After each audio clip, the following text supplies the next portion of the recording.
తల్లిదండ్రులందరూ మా పిల్లలంటే ప్రాణం అని ప్రతి ఒక్కరికి మనం చెప్పుకుంటాం కదా. సో ఆ ప్రాణం కోసం కనీసం ఒక్క ప్లాట్ అన్న కొన్నారా?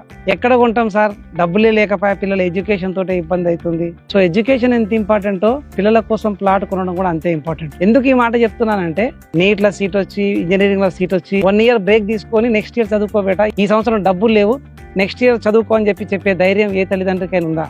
ఎందుకంటే అది భవిష్యత్తు, చెప్పలేము కూడా. మరి ప్లాట్ భవిష్యత్తు కదా.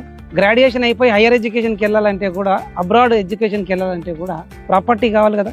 మళ్ళీ మనం మార్టిగేజ్ ప్రాపర్టీ బ్యాంక్ చూపించినాకనే వాళ్ళకి ఎడ్యుకేషన్ కోసం పంపించడానికి అవకాశం ఉంటుంది. అప్పటికప్పటికి డబ్బు కావాలంటే, అప్పు కావాలన్నా కానీ ప్రాపర్టీ చూపించాలి కదా.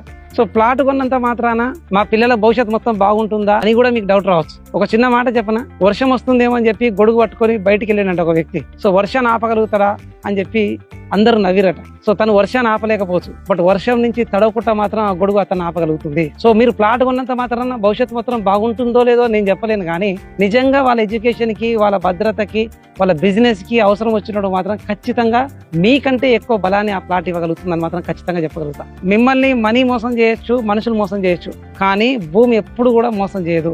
కనీసం ఒక్క ప్లాట్ కొని పెట్టండి. సో వాళ్ళ ఎడ్యుకేషన్ కావచ్చు, వాళ్ళ బిజినెస్ కావచ్చు, వాళ్ళ భవిష్యత్తు కోసం ఖచ్చితంగా భరోసాగా అండగా నిలుస్తుందని మాత్రం ఖచ్చితంగా చెప్పగలుగుతాం. So do invest in real estate and create a legacy for your next generation. Good luck.